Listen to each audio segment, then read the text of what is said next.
तपाईले त्यो हस्पिटलको सबै चिज बुझ्नुपर्छ क्या। जस्तै डाक्टरलाई कस्तो रुम चाहिन्छ, ल्याबको लागि कस्तो रुम चाहिन्छ, त्यो ल्याबमा तपाईको जुन टेस्टहरू गरिन्छ नि त्यो टेस्ट गर्ने ठाउँमा एयरको क्वालिटी चाहिँ कस्तो हुनुपर्छ, पर क्युबिक स्क्वायर फिट भनौँ मिटरमा भनौँ, त्यति ठाउँको हावामा चाहिँ कतिसम्मको चाहिँ अलाउएबल छ त त्यहाँनिर ब्याक्टेरिया भाइरसहरू हुन्छ नि त हावामा पनि, त्यो HVACहरूले मिलाउँछन्, त्यो सम्मको डिटेलमा जानुपर्छ क्या। त्यो बुझ्दा कहिले लाग्छ भन्दाखेरि ए बाबा अब यो त मेडिकल नै पढ्नु पर्दो रहेछ त यार, हस्पिटल डिजाइन गर्नलाई जस्तो हुन्थ्यो।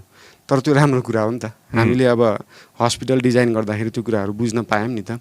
तपाईँको अपरेसन थिएटरमा कस्तो इन्भाइरोमेन्ट हुनुपर्छ त होइन, त्यो कुरा सायद त्यही काम गरिरहेको मान्छेहरूले त्यति नोटिस गरेको हुँदैन, तर त्यो डिजाइन त्यस्तै हुनुपर्छ क्या। तपाईँको अपरेसन गर्दा गर्दै तपाईँको हावाले गर्दाखेरि त्यहाँनिर केही कन्टामिनेसन भएर बिरामी झनै बिरामी हुनसक्छ नि त।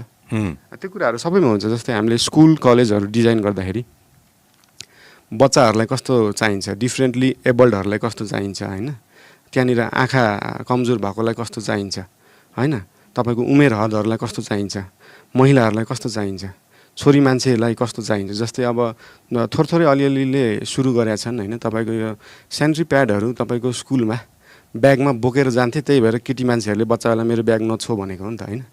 अनि त्यो चिज त त्यहाँनिर स्कुलमा त प्रोभाइडेड हुनुपर्थ्यो नि त, भेन्डिङ मसिन्सहरू होइन। अनि भेन्डिङ मसिन चाहिँ कसले प्रोभाइड गरिदिने भनेर भन्छ होइन, तपाईँको समता स्कुल थाहा छ, त्यो 100 रुपियाँमा पढाउँछ नि, त्यो स्कुलको प्रिन्सिपललाई हामीले बुझ्न जाँदाखेरि चाहिँ के लाग्यो भन्दाखेरि उहाँले चाहिँ यो 100को ठाउँमा हामीले 250-300 मात्रै लिन पाएको भए के गरिदिन सक्थ्यौँ भन्नुभयो होइन। जबकि यहाँको गभर्मेन्ट स्कुलहरूमा तपाईँको बजेट आउँछ क्या, सरकारबाट एकदमै धेरै बजेट गएको हुन्छ, त्यहाँको टिचरहरूलाई ट्रेनिङ गर्ने बजेट गएको हुन्छ, त्यहाँको इन्फ्रास्ट्रक्चरलाई डेभलप गर्ने बजेट गएको हुन्छ, त्यहाँको टोइलेटहरूलाई डिजेबल फ्रेन्डली बनाउने बजेट गएको हुन्छ होइन। सेनिटरी भेन्डिङ मसिन राख्ने प्रपोजल धेरै अगाडिदेखि गरेको, कसैले गरेको छैन। अनि गर्दा पनि के भन्छन् भन्दाखेरि स्कुलमा पढ्ने स्टुडेन्टहरूको लागि राख्नुपर्छ भन्ने, त्यो स्टुडेन्टको लागि मात्रै होइन, त्यो स्टुडेन्टले घरमा गएर आफ्नो दिदी र मम्मीलाई पनि दिन सक्नु पऱ्यो नि त। किनभने गभर्मेन्ट स्कुलमा पढ्ने मान्छेको एउटा आर्थिक स्थिति त त्यही हिसाबको हुन्छ होइन नेपालको केसमा।